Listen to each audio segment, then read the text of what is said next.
La troisième leçon de la manne, l'impact de la nourriture sur les spirituels. L'impact de la nourriture sur les spirituels. Vous savez, depuis le commencement, quand Dieu a créé le monde, la loi de Dieu, avant que la loi de Moïse intervienne, parce que Dieu avait donné à Adam de loi. Ne pensez pas que la loi a commencé avec Moïse. Dieu avait donné à Adam de loi. Et cette loi, il y a d'abord ce qui est connu, tu mangeras ça et tu ne mangeras pas ça.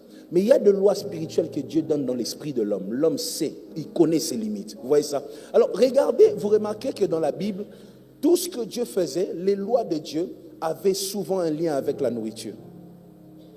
Ce qu'il faut manger, ce qu'il ne faut pas manger. C'est absurde de penser que la nourriture n'influence rien.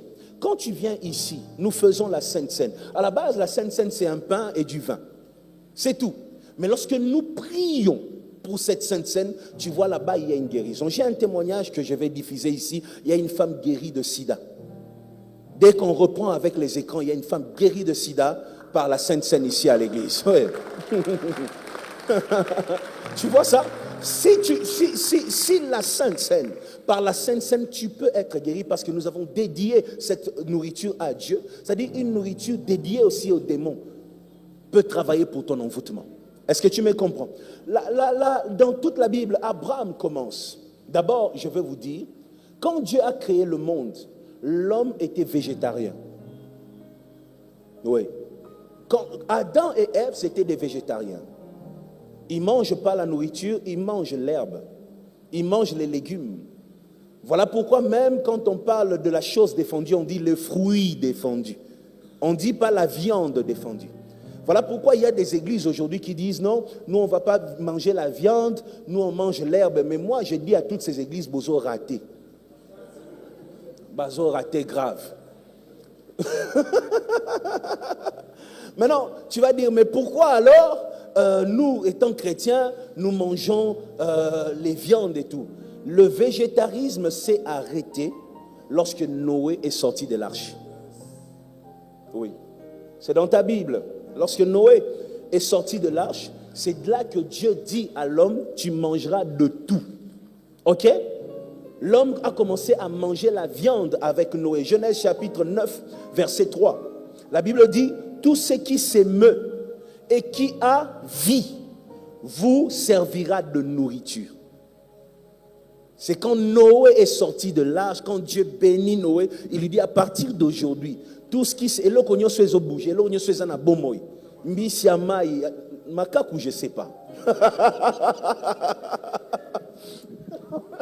Tu vois, tout ce qui s'émeut, tu vas manger. C'est là que l'homme a l'autorisation de tout manger. Donc tu peux tout manger. Ok? Mange tout ce que tu veux. Mais il y a une chose, l'objectif de mon message est clair. Abraham, pour sceller l'alliance avec ceux qui viennent le visiter, Abraham utilise la nourriture. Je vais essayer d'aller très vite parce qu'on n'a pas le temps.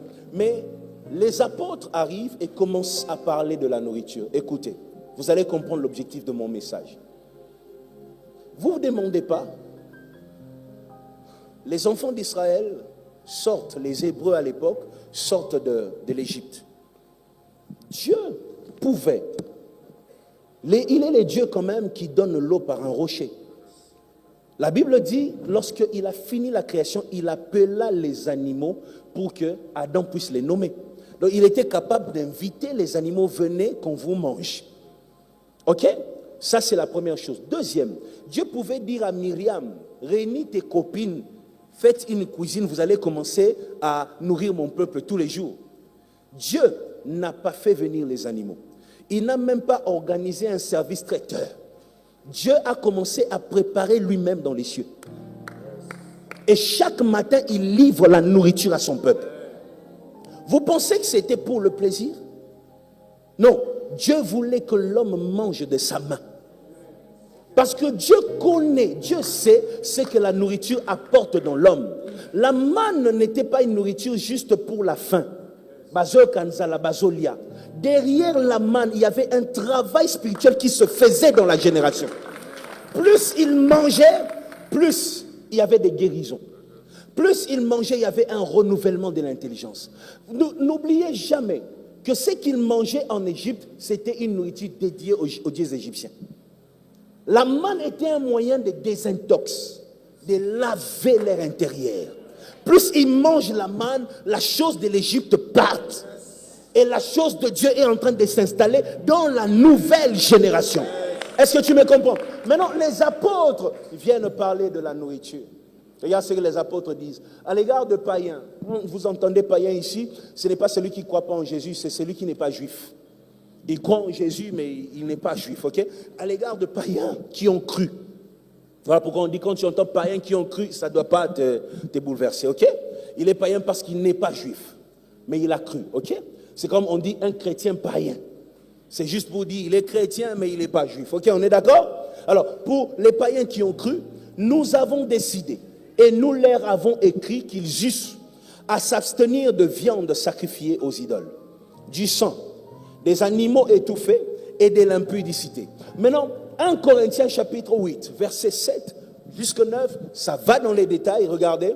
Mais cette connaissance n'est pas chez tous. Tout le monde ne connaît pas ce qu'on dit, ok? Quelques-uns, d'après la manière dont ils envisagent encore l'idole. C'est-à-dire, il y avait des gens, quand on dit quelques-uns, la manière dont ils envisagent l'idole, il y en a qui étaient déjà dans l'église de Dieu, mais qui regardaient les idoles comme quelque chose de normal. Ah, tous en église, mais les idoles et salimine. Tu vois, jusqu'aujourd'hui, on a encore de frères et de sœurs qui sont dans l'église, mais les choses liées à la coutume, ils disent, on a coutume. C'est ça, en fait. Vous voyez, il y a une église où les mamans qui prêchent, les mamans de cette église-là, elles disent aux mamans, il faut prier, mais au péto, te lokoyo, ceux qui m'obèlent à l'ingali à tchela et pour bomba libal.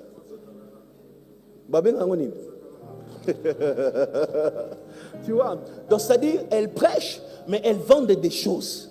Ça, c'est pour donner à l'homme. Et quand tu leur demandes, elles disent, liba les a, liba la prière, pèse la prière. Oui, c'est ce que ces mamans-là répondent. Et vous serez étonnés, mais il y a plusieurs frères, plusieurs sœurs dans l'église qui pensent encore comme ça. C'est-à-dire, la prière, c'est la prière, mais on est à biloko à coutume. On est à pona libala. Et ils font encore ça.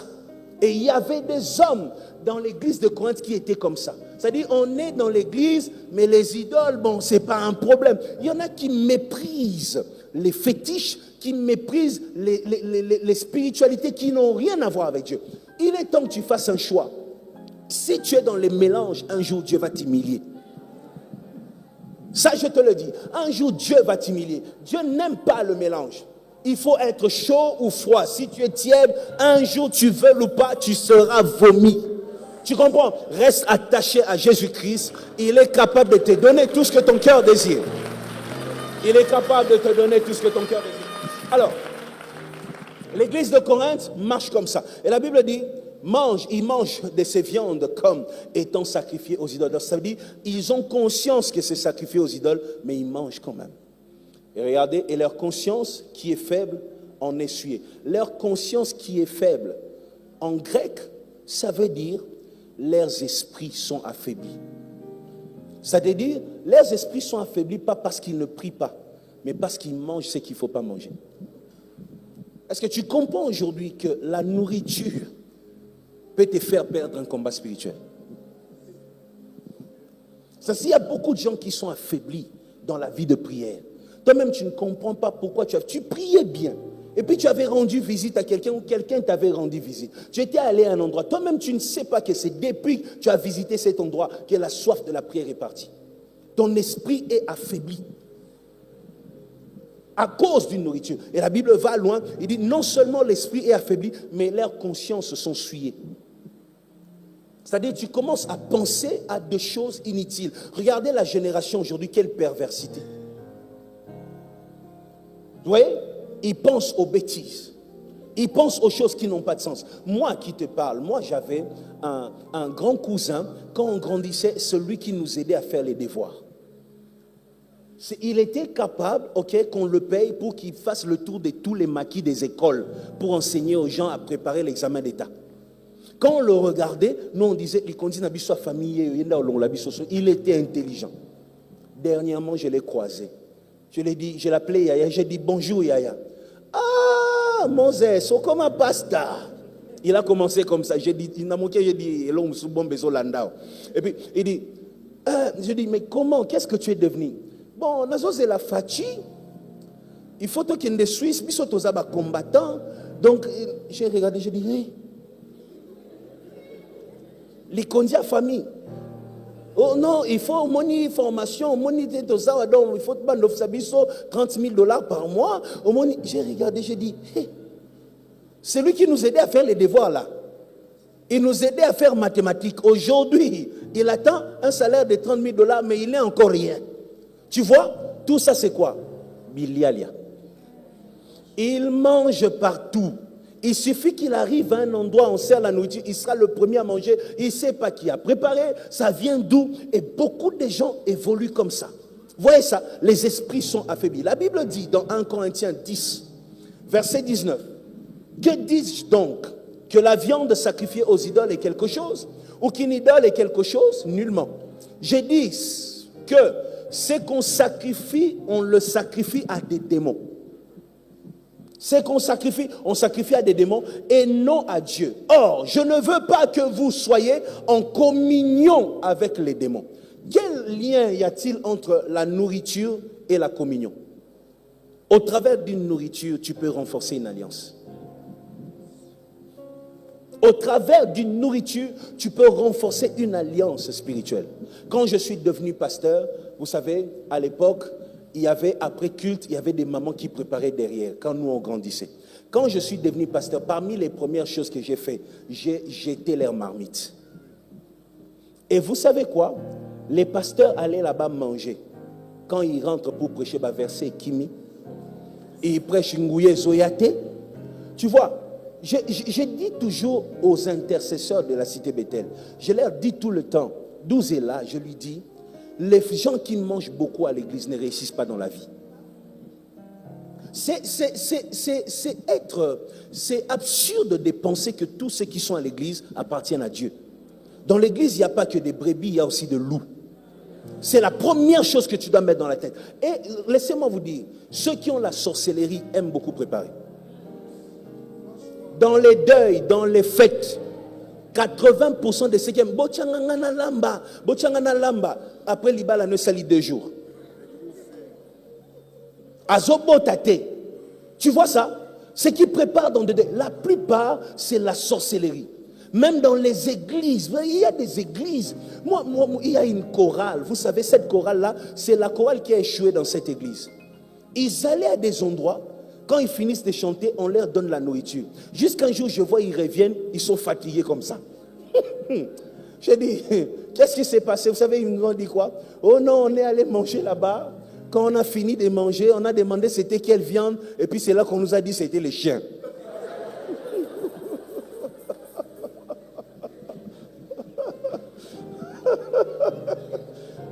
Les choristes ont mangé les chiens.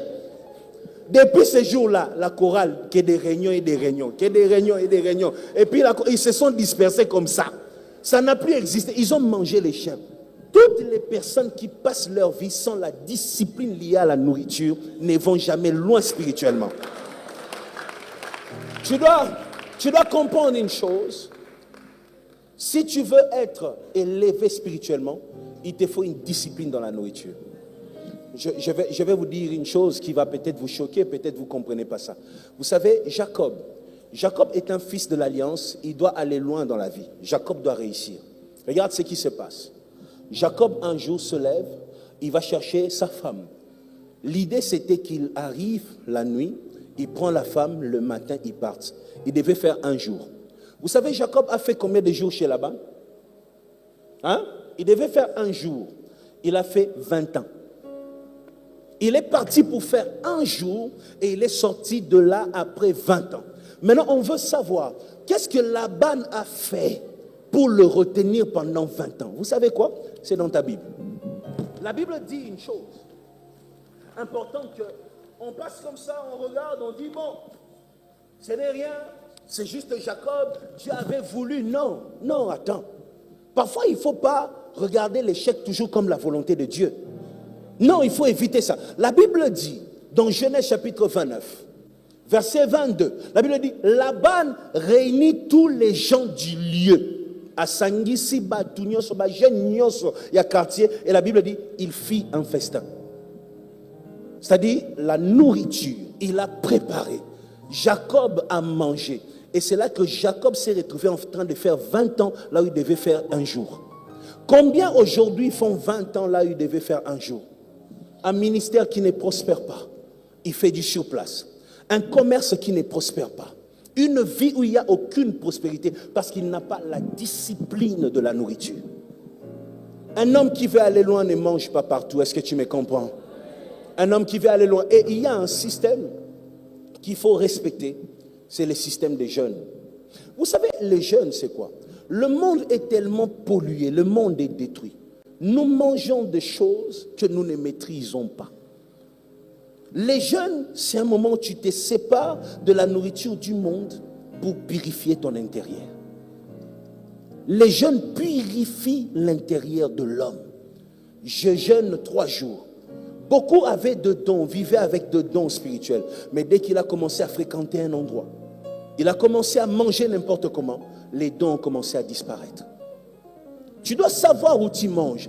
Et si tu ne maîtrises pas, la personne qui a préparé ce que tu manges, je t'encourage à prier. On est là, on veut manger pas de longues prières, attention. S'il faut faire un combat spirituel avant de prier, s'il faut faire un combat, chasser des esprits parce que tu trouves que c'est suspect, écoute, fais-le. Est-ce que tu m'entends? Au nom de Jésus, ce que je mange ne détruira pas mon esprit. Au nom de Jésus, mes enfants ne seront pas détruits. Au nom de Jésus, il y a des enfants qui se lèvent avec beaucoup d'intelligence. L'enfant commence à fréquenter une école, à la cantine de l'école, et tu vois, l'enfant qui était concentré n'est plus concentré. Et parfois on regarde comme ça, non, et ça âge. Et puis vous arrivez là, l'enfant a 20 ans, l'enfant n'est plus jamais concentré. Parce que tu ne sais pas comment tu nourris. Comprenez ces choses. Tu dois réussir ta vie et il te faut la discipline. Dieu a nourri lui seul les enfants d'Israël. Pourquoi? Parce que la nourriture impacte les spirituels. Ne mange pas partout. Sacrifie parfois ton corps pour réussir dans la vie. Aujourd'hui, regardez, dans des quartiers, il y a des maléwas. Après, vous remarquerez que tous les jeunes qui mangent dans ces maléwas réfléchissent de la même manière. Tous. Ils voient les choses de la même manière. Tu verras un garçon, même les parents ont l'argent pour payer ses études. Mais depuis qu'il fréquente ces maléwas-là, l'enfant ne pense plus à ça. Et c'est des maléwas, on te dit, action foufou.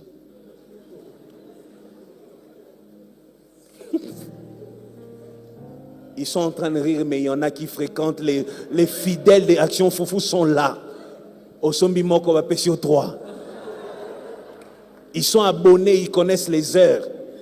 Tu vois, les actions foufou, à un moment tu te demandes, bon, la maman qui fait action foufou là, elle gagne quoi? Tu vois? C'est-à-dire, écoute, elle s'est dit, comment faire pour envoûter ces quartiers? Et le moyen le plus facile pour envoûter en masse, c'est les maléwas. Tu vois? Prie et sois discipliné. Moi, j'encourage encore les mamans, ok, les pères qui préparent aujourd'hui pour leurs enfants.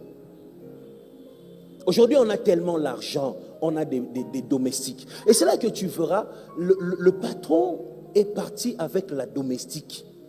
Maintenant, tu regardes le visage de la domestique. Tu regardes le visage de mère à balai. Tu te dis, comment on peut laisser ça pour aller là-bas? Il a mangé. Allié. Man. Tu vois, il a mangé. C'est comme ça que les familles se détruisent, des destinées se détruisent. Tu comprends ça? La discipline de la nourriture va garantir beaucoup de choses spirituelles dans ta vie. Ne mange pas n'importe où. Ce que tu ne maîtrises pas, ne mange pas. Si tu n'as pas eu de choix, alors prie avant de manger. Et prie pour tes enfants. Seigneur, mes enfants sortent, mais au nom de Jésus, ils ne seront pas envoûtés par la nourriture. Ceux qui vont manger seront purifiés au nom de Jésus-Christ. Faire des prières comme ça pour ta famille et que tu réussisses. Cette leçon, n'oublie pas. La nourriture a de l'impact sur les spirituels. Est-ce que tu peux prier pour toi-même? J'aimerais que quelqu'un se lève et touche son ventre. tout ce que j'ai mangé dans ma vie, tout ce que j'ai eu à consommer dans ma vie, qui a laissé une sémence en moi, aujourd'hui doit partir. Et tu vas prier aussi pour ta famille.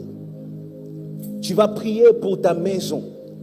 Mes enfants ne seront pas envoûtés au nom de Jésus.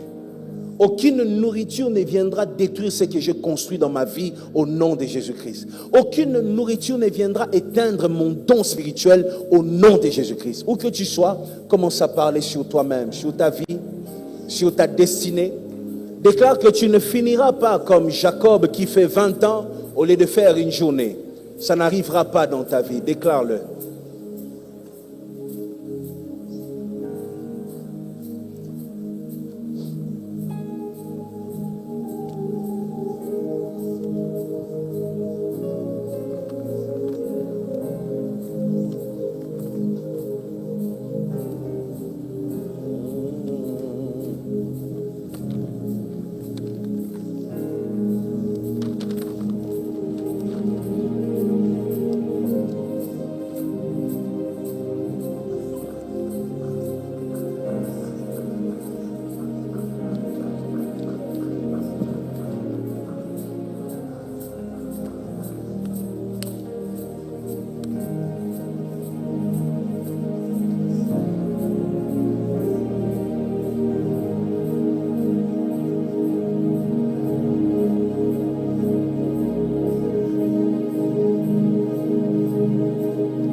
Tu vas encore prier, tu vas dire que mon esprit rejette tout ce qui est impur, que mon esprit repousse tout ce qui est impur, que mes enfants, mon mari, ma femme repoussent tout ce qui est impur au nom de Jésus-Christ.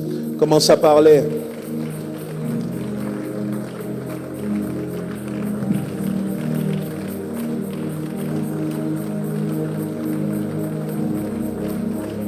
Ceux de ma maison rejettent tout ce qui est impur.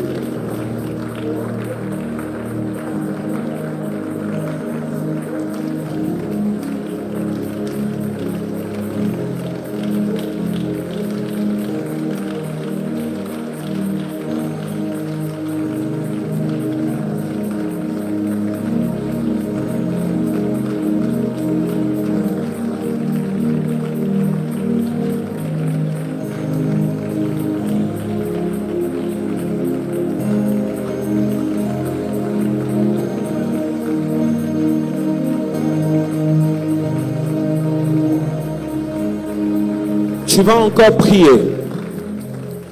Tu vas dire que toute personne qui entrera dans ta maison, qui mangera de ta main, si cette personne était malade, la personne sera guérie. Si cette personne était pauvre, cette personne sera enrichie. Dis à Dieu, ce qui est mangé dans ma maison apportera la vie au nom de Jésus. Commence à bénir ta maison, bénis tout ce qui sort de toi. Bénis au nom de Jésus.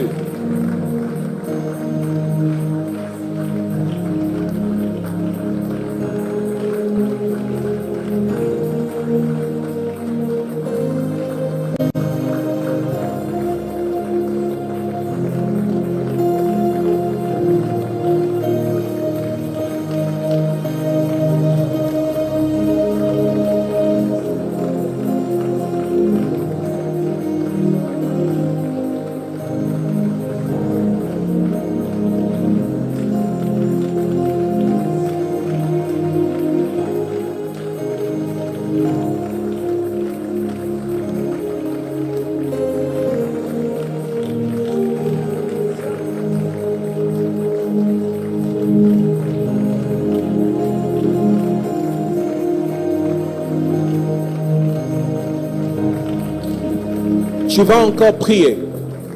Ma dernière intention de prière. Vous savez, il y en a qui ont fait des erreurs à cause de la pauvreté.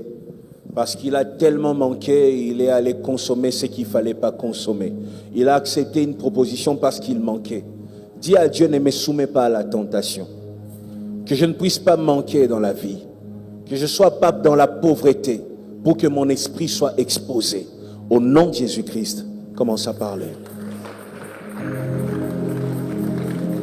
Dis, ma famille ne sera pas dans la pauvreté. Même toi qui me suis, quelque part dans le monde, dis, ma maison ne sera pas dans la pauvreté. Mon esprit ne sera pas exposé à cause de la pauvreté. Éternel, donne-moi ce qu'il me faut. Que je ne sois pas de ceux qui pleurent, de ceux qui manquent le minimum. Et que mon esprit soit exposé. Seigneur, je refuse ça. Refuse que ton esprit soit exposé. Dis à Dieu, quand je lève les mains, ouvre le ciel et donne-moi de quoi manger. Donne-moi de quoi me vêtir. Que je ne manque de rien. Fais prospérer mon travail. Fais prospérer mon entreprise. Fais prospérer ma vie.